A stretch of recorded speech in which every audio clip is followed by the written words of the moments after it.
지금 제가 소개해드린 대로 고린도전서 10장 19절에서 21절 말씀에 근거해서 조상 숭배 마귀들과의 교제라는 주제를 제가 정했습니다. 자, 어느 나라 어느 민족이든지요, 오랜 세월 동안 좋은 풍습을 유지하는 데는 훌륭한 조상들로부터 이어받은 기성이 가능한 전통들이 있어야 되는 것이에요. 훌륭한 전통 문화는 먼저 후세 사람들에게 번거로운 장식물이 되어도 안 되고 불화를 일으켜도 안 되고 하나님을 대적하는 그러한 전통이 있어도 안 되는 것이에요. 자, 그리고 새로운 문화를 창조하는 데 있어서 든든한 밑거름이 되어야 되는데 우리나라에는 악질적인 습관이 하나 있죠. 조상들로부터 물려받은 풍습을 모두 훌륭한 전통 문화라고 할 수는 없죠. 자, 바람직하지 못한 풍습이 이어내려고 지고 있는데, 이 바로 추석과 구정 명절이 되면은 어김없이 제상을 차려놓고 절을 하고 그리고 음식을 나누는 거거든요. 근데 거기에 믿는 사람이 예를 들어서 10명의 가족이 있다 그러고요. 한 명이나 한두 명이 믿는 가족이 섞여 있어요. 괴로운 거예요. 괴로운 거예요. 아주 괴롭게 짝이 없어요. 저는 우리 부모님이 장례를 치를 때마다 아주 굉장히 엄청난 그러한 아주 구박을 받았던 사람이에요. 절을 안 한다고 모가지 짓누르고 그냥 사람들이 와가지고 이런 아주 조상도 몰라보는 아주 그냥 불효자식이라 그러고 엄청난 그런 구박을 받았던 사람이에요. 근데 지금은 하여튼 장로교라도 일단 다니니까 이제 그런 거는 없어졌어요. 그래서 바람직 못한 문화와 풍습은 그리스도인들이 쫓아가서는 안 돼요. 그런데 우도른을 공경하고 부모님께 효를 다하는 것은 좋은 전통이에요. 그런 거는 좋은 전통이라고 했어요. 그런데 해마다 설날이나 추석이면 차례나 성묘를 위해서 귀영하는 사람들로 전국 도로가 가득 차게 되죠. 올해 추석도 어김없이 이제 꽉 찰 거예요. 어김없이.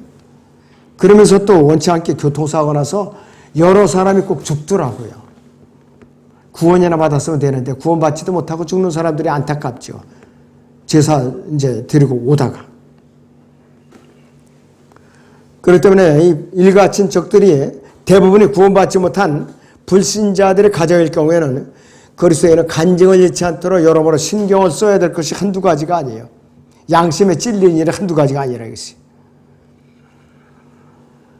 그래서 차례나 성묘는 과연 우상숭배가 그렇지 않은 문화적 차이에서 온 쇼에서 우러나 진정한 모습인가 이것이요.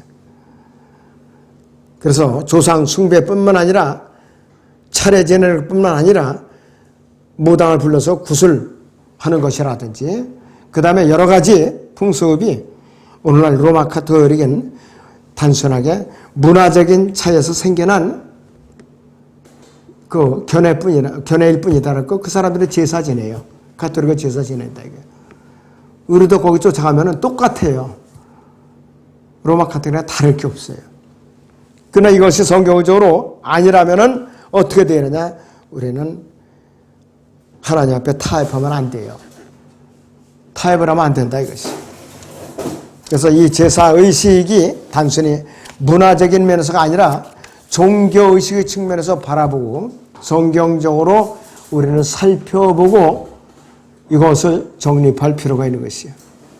죽은 자를 섬기는 의식은 우리나라뿐만 아니라 전 세계적으로도 인종과 피부색과 언어와 지역의 차이와 시대를 떠나서 어디서나 쉽게 발견돼요. 향을 피우고 음식을 제물로 바치고 절을 하는 우상숭배가 많아요. 어떤 사람은 장사 치르는데 티베트 그렇던 데서는 조장이라고 그래갖고 죽은 부모를 시신을 지게에다 짊어지고 산 꼭대기 이제 중턱까지 올라가서 거기다 부려놔요. 장례를 특별히 안 지내요. 그럼 새들이 와서 쪼아 먹어요. 뼈만 남아요. 조장이라고. 그러니까 새들이 쪼아 먹게끔. 그러한 장례도 있더라고요. 참 아주 좀 안타깝죠. 별의별 풍습이 다 있는 것이요. 첫째는 우상 숭배는 마귀에게 드린 제사라 이것이. 성경에는 언약이라는 단어가 있어요. 창세기부터 시작해서 요한계시록 1까지 하나님께서 친히 선택하신 특정한 인간이나 집단과 언약을 체결하는 관계인데 히브리에서 베리트라는 말인데 이것을 정확한 말은 베리트라고 그래요. 베리트. 이 베리트가 지니는 의미는 첫째는 자르다, 쪼개다 이 의미가 있어요. 창세기 15장 8절 17절에서는 하나님께 선택하신 아브라함과 언약을 체결하시는 장면에서 찾아볼 수 있는데 이때는 희생제물을 둘로 쪼개요. 희생제물을. 자, 창세기 15장을 보죠. 성경. 9절부터요. 10절까지 보죠. 주께서 그에게 말씀하시기를 너는 나를 위하여 3년 된 암소와 3년 된 암염소와 3년 된 순양과 산비둘기와 집비둘기 새끼를 취하라 하시니 그가 이 모든 것을 주께로 가지고 와서 그것들을 가운데로 그 쪼갠 것을 서로 마주 대하여 놓았으나 새들은 쪼개지 아니하였으니 새들이 그 시체 위에 내리자 아브라함이 그것을 쫓았더라. 해가 질 때 아브라함이 깊은 잠에 빠졌는데 보라 큰 흑암의 공포가 그에게 내리더라. 주께서 아브라함에게 말씀하시기를 너는 분명히 알지니 내 씨가 자기 땅이 아닌 곳에서 타국인이 되어 그들을 섬길 것이요 그들이 400년 동안 네 자손을 괴롭게 하겠고 그들이 섬길 그 민족을 내가 또한 심판하리니 그 후에 그들이 큰 재물을 가지고 나오리라. 너는 평안히 네 조상들에게로 갈 것이며 너는 충분히 늙은 나이에 장사될 것이라. 그러나 4대 만에 그들이 이곳으로 다시 돌아오니 이는 아모리인들이 죄악이 아직 다 차지 않았음이라 하시더라. 해가 져서 어두웠는데 연기나는 가마가 보이며 불타는 등이 쪼갠 고기 사이로 지나가더라 그랬습니다.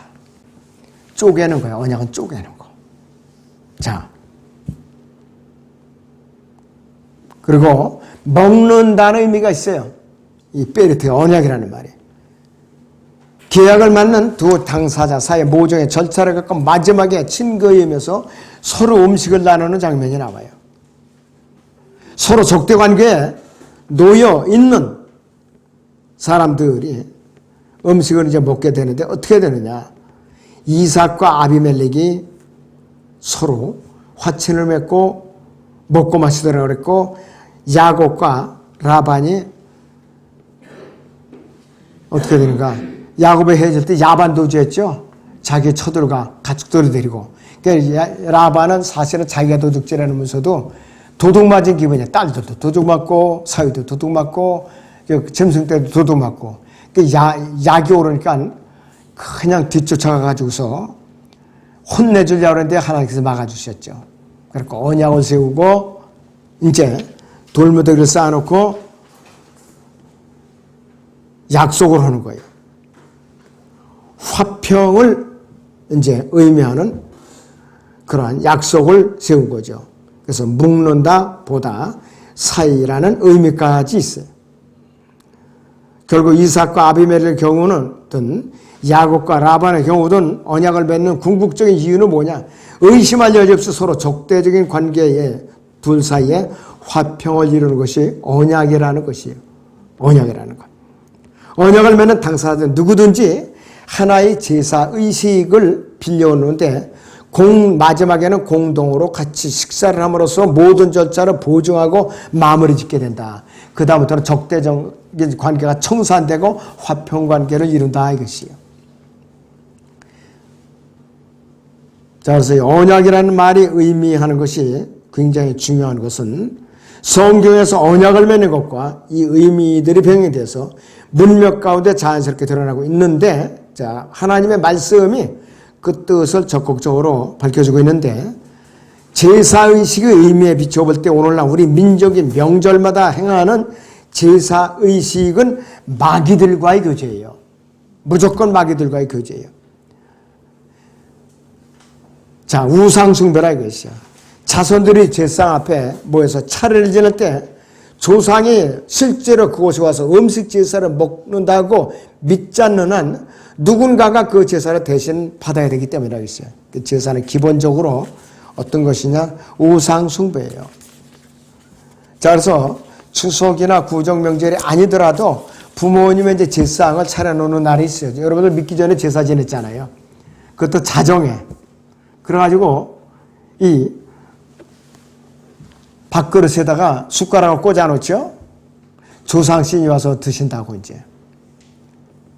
여러분도 성경을 잘 아시잖아요. 사람이 한 번 구원받으면은 그 사람의 혼은 하나님께 속한 것이죠. 구원받지 못한 혼은 무조건 지옥으로 들어서 갇히는 거예요. 나올 수가 없어요. 혼백이 또 돌아다닌다. 조상신 와서 제상을 받아먹는다. 그건 삭발과 사기꾼이에요. 거짓말이에요. 나올 수가 없는데 지옥에서. 한 번 들어가면 끝이라 이거예요. 백보자 신밧드 같은 나올 수가 없다 이것이. 하나님께 결국 거듭나지 않은 마귀의 자식들부터 경배받지 않으세요. 제사를 지는 사람들이 내세우는 명부는 조상을 기리는 것을 하지만은 실제로는 제사를 지내면서 지방을 쓰고 향을 피우고 음식과 술을 붓는 모든 행동들이 하나의 의미를 전달하고 있는데 그것은 뭐냐? 나는 마귀를 숭배하고 있는 마귀의 종입니다. 이렇게 시인하는 것이에요. 마귀를 숭배하는 마귀의 종이라 이것이야 나는. 그렇게 공식적으로 하나님 앞에 자기가 선언을 하는 거죠. 선언을. 근데 사람들은 그것을 인정을 안 하냐고 덤비는 거예요. 분명히 성경에서는 마귀에게 제사를 지낸다고 하는데 인정을 안 하니까 문제가 크다 이것이에요. 신명기 32장 17절을 제가 읽어드리면은 그들은 하나님께 희생제를 드리지 않고 마귀들에게 했으니 그들이 알지 못했던 신들에게 쓰이며 너희 조상들도 두려워하지 않던 새로 생긴 새 신들에게 했느니라 이것이요. 이들이 가나안 땅에 들어와서는 나무를 깎아가지고서 우상을 섬긴 거예요. 그래서 바알이에요 바로. 천을 짜서 섬긴 건 뭐냐? 아스타롯이고 여신이라 이것이. 자, 그래서 차례를 지내고 나서 온 가족이 들러 앉아서 제사 음식을 먹는 행위 자체가 보이지 않는 영적 세계와 모종의 협의라는 계약 행위 이것이 바로 이와 같이 악한 요소가 있기 때문에 사도 바울이 그 당시에 이방의 우상 숭배가 만연하게 유명했던 고린도 교회에게 제사 지낸 음식을 먹는 문제에 관련해서 오해의 소지가 없도록 경고를 했어요. 고린도서 8장 7절에 있는 대로 그러나 이 지식은 사람마다 있는 것이 아니기에 그랬어요. 어떤 사람들은 우상에게 바쳐진 것을 알고 지금까지 우상에 대해 양심을 가지고 먹음으로 그들이 약한 양심이 더러워졌느니라 그랬어요. 믿음이 약한 사람들이 양심이 더러워진 거예요. 믿음이 강한 사람들은 두 가지 행동을 취합니다. 믿지 않는 사람들과 믿음이 약한 사람들은 거기에 갇히니까 밥상에. 그러면 이거 우상에게 이제 드렸던 거면 거기서 먹으면 안 돼요. 그 사람들을 갖다 실족시키지 않기 위해서. 그렇지 않은 경우에는 기도하면은 이 음식이 깨끗하게 되는 거예요. 기도로서 이제 깨끗하게 된다고 그랬으니까. 근데 믿지 않는 사람들이나 거기 믿음이 약한 연약한 자들이 같이 섞여 있을 때는 안 먹는 것이 좋은 거예요. 그 사람들을 위해서. 자, 조상에게 제사를 지내는 것만이 문제가 되는가? 새로운 사업을 시작한다거나 무슨 일이 잘 되기를 빌 때에 어김없이 빼지 않고 등장하는 순서가 뭐냐? 무당을 불러다가 구슬하거나 돼지머리 앞에 술을 붓고 엎드려 절하는 고사 문화. 이건 뭐 전형적인 거죠, 우리나라에. 어디 사업을 개업을 해요. 그러면은 돼지머리에 갖다 놓고 이제 술자를 붓고 뜯어먹고 그러죠? 고사 지내고. 이 우상숭배 이것도 전부.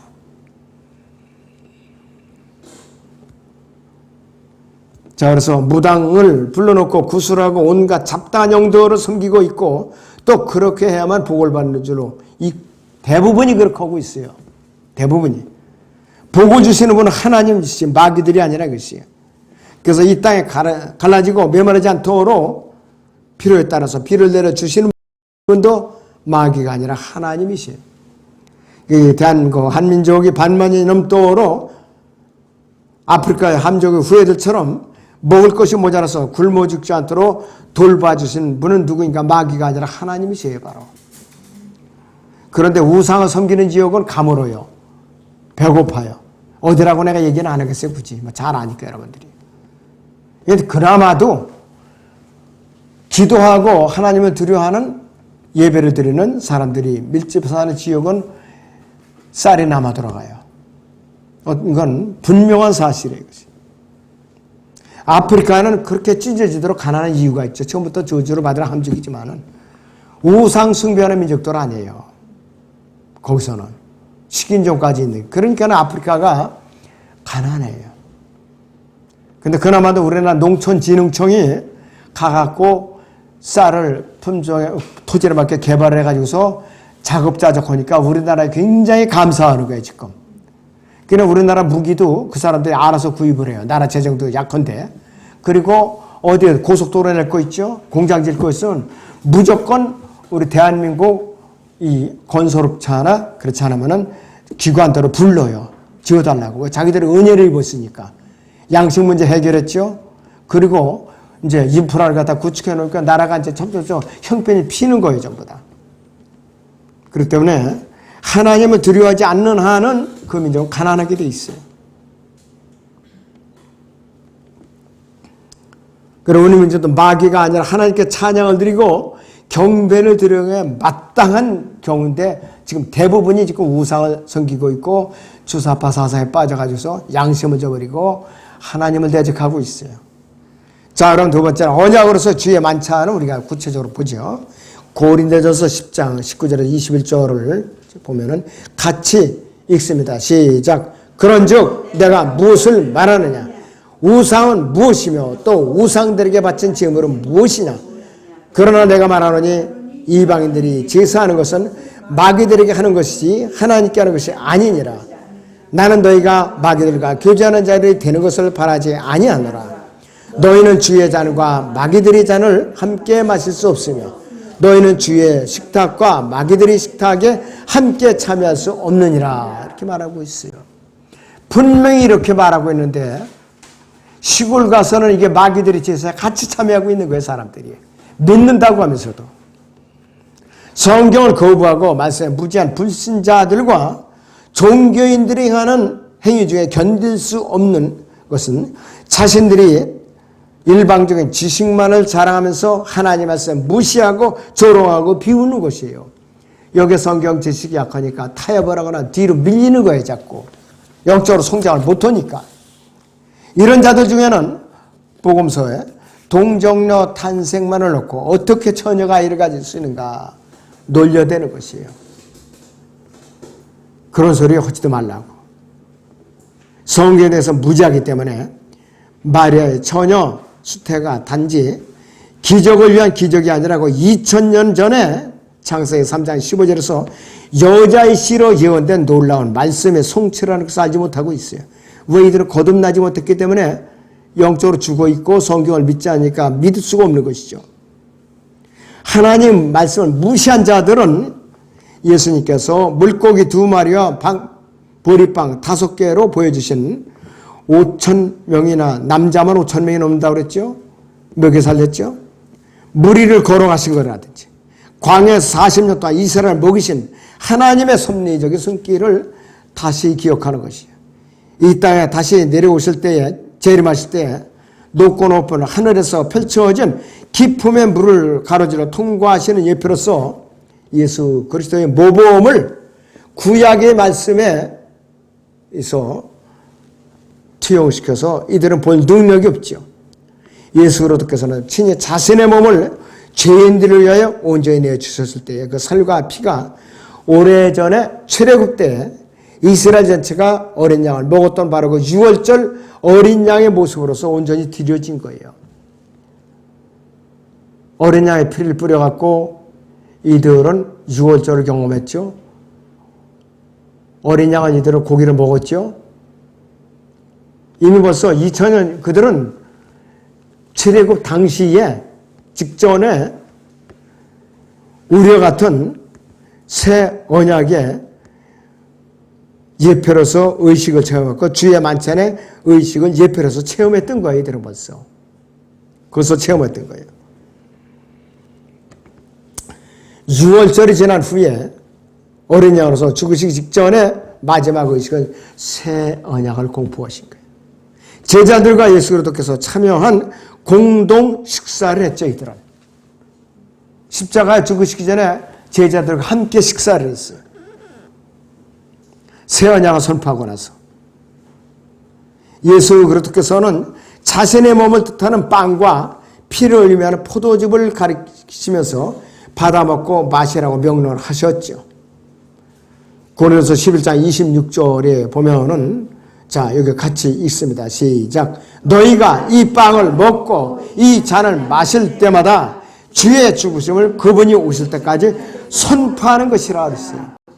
아까 여러분들 주의 이 잔과 빵을 나누셨죠? 그분의 희생을 그분이 오실 때까지 선포하는 것이에요. 오늘날 신약교회는 주의 만찬을 정기적으로 행함으로써 예수 그리스도의 죽으심을 잊지 않고 기념하는 것이에요. 거듭나고 헌신대의 의미 깨닫는 것이겠다. 마치 로마 가톨릭 사제들이 일요일 아침에 해당하듯이 기계적으로 행하고 있는 것이 아니에요. 주의 만찬은 예수 그리스도께서 갈보리 십자가에서 자신의 몸을 내어 주심으로써 맺으신 새 언약의 의미를 되새기는 기념으로 받아들여야 합당한 것이요. 이것이 의미 있는 주의 만찬이에요.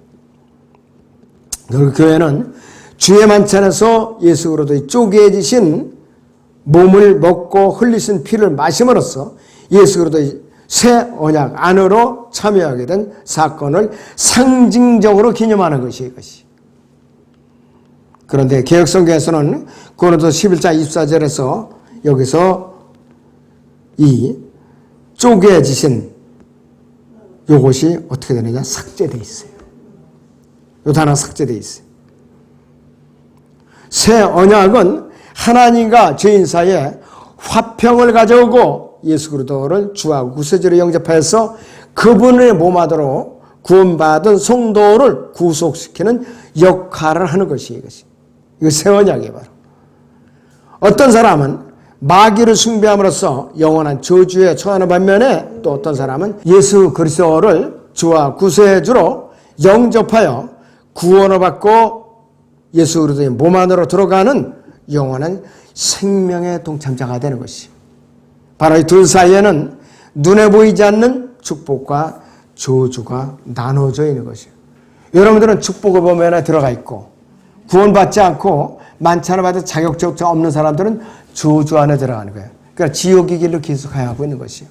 그래서 아무쪼록 여러분들이 이제 제가 한 3개월에 한 번씩 주의 만찬을 하고 있는데 만찬의 의미를 그냥 건성으로 형식적으로 할 것이 아니라 의미를 확실하게 알고 이제 해야 되고 또 조상숭배가 왜 마귀들과의 교제인가, 왜 하나님께서 진노하신 건가를 확실하게 아시라 이거예요.